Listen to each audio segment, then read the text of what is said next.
వెనకడుగేశావా జాగ్రత్తది నిన్ను ముంచేస్తుంది.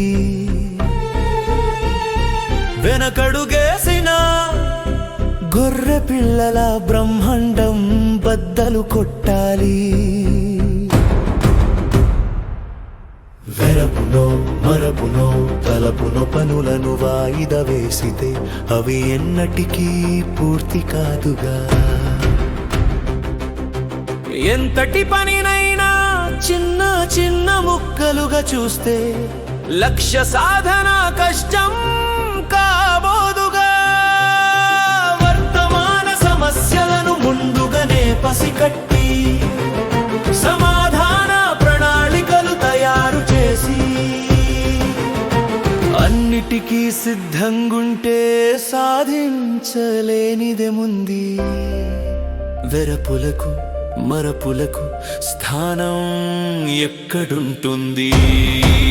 వెనకడుగేసావా జాగ్రత్తది నిన్ను ముంచేస్తుంది. వెనకడుగేసిన చిరుత పులిలా ముందుకు దూకాలి.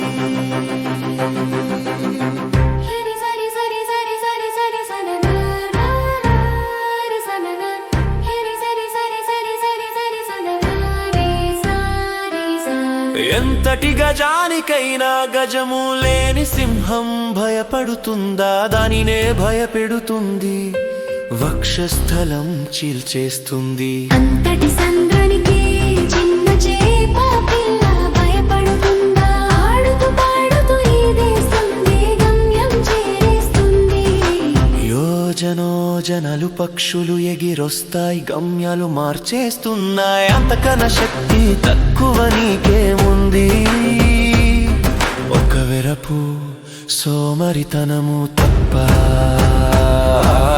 వెనకడుగేసావా జాగ్రత్తది నిన్ను ముంచేస్తుంది. వెనుకడుగేసిన యుక్తితో ముందుకే సాగాలి.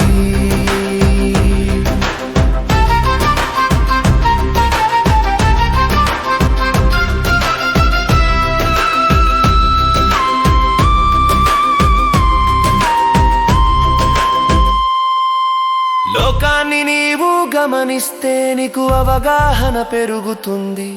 లోకమే నిన్ను గమనిస్తే నీకు నిస్తేజం పెరుగుతుంది. జీవన గమనమే పాఠాలను నేర్పిస్తుంది. పుస్తక జ్ఞానంతో వాటిని శోధించాలి. శోధనలోని సారం తుమ్మెదల శోషించి దాచుకోవాలి. అవసరానికి వాడుకోవాలి. నీవే నీకు సమాధానమవుతూ నీలో నీవు పయనిస్తూ సప్త స్వరనాదం చేయాలి. జీవన గమనంలోని పదనిసలతో ఆటలాడాలి. ముందడుగేస్తేనే భవితవ్యం అది గమ్యం చేరుస్తుంది. అడుగేసే ముందే యోచించాలి, అది ఫలితాన్నిస్తుంది. వెనకడుగేసావా జాగ్రత్తది నిన్ను ముంచేస్తుంది. వెనకడుగేసావా